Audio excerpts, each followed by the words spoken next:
Hi friends, મસાલેદાર sandwich તમે બધા જ બહાર ખાતા હોય છે, પણ તે ઘરે કેવી રીતે બનાવવી તે ચાલો જાણીએ. તો સૌપ્રથમ આપણે વિડીયો શરૂ કરીએ મસાલેદાર સેન્ડવિચ બનાવવાની રીત. તેલ મૂકી તેમાં લીમડો એડ કરીશું. ત્યારબાદ મરચાં એડ કરીશું.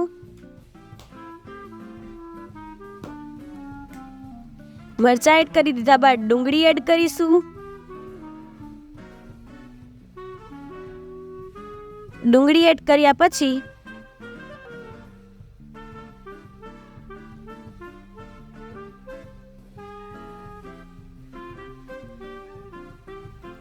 તેને બરાબર મિક્સ કરીશું. પછી તેને ધીમા ગેસે થોડી વાર થવા દઈશું. ત્યારબાદ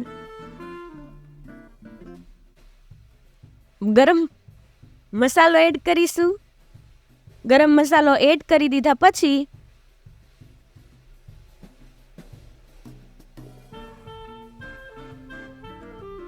થોડી વાર એમને રહેવા દઈશું. ત્યારબાદ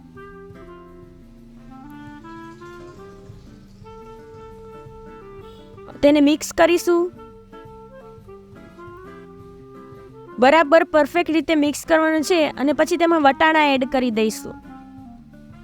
પછી તેને બરાબર હલાવી અને મિક્સ કરી દઈશું.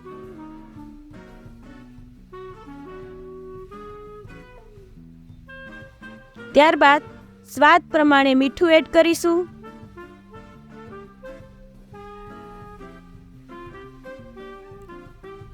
પછી લીંબુ એડ કરી દઈશું.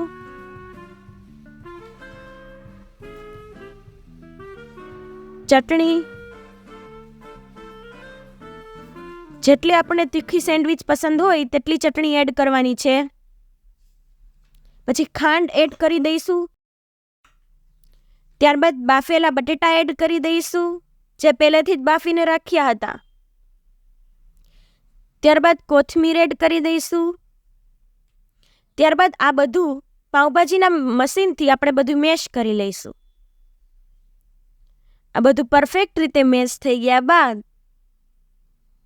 જુઓ તેનો કેવો લુક લાગી રહ્યો છે. ખૂબ જ સરસ અને બહાર જેવો જ મસાલો હોય તેવું લાગી રહ્યો છે. હવે તેને આપણે બ્રેડમાં મસાલો ભરીશું. બ્રેડમાં મસાલો ભરી દીધા બાદ તેને સેન્ડવિચ ટોસ્ટરમાં ટોસ્ટ કરી લઈશું. તો જુઓ કેટલી સરસ બહાર જેવી સેન્ડવિચ તૈયાર થઈ ગઈ છે, અને તે પણ થોડાક જ સમયમાં. તો આવા નવા વિડીયો જોવા માટે અમારી ચેનલને સબસ્ક્રાઇબ કરો, અને જો આ સેન્ડવિચનો વિડીયો ગમ્યો હોય તો વિડીયોને લાઈક કરો, કમેન્ટ કરવાનું ભૂલતા નહીં. Thank you.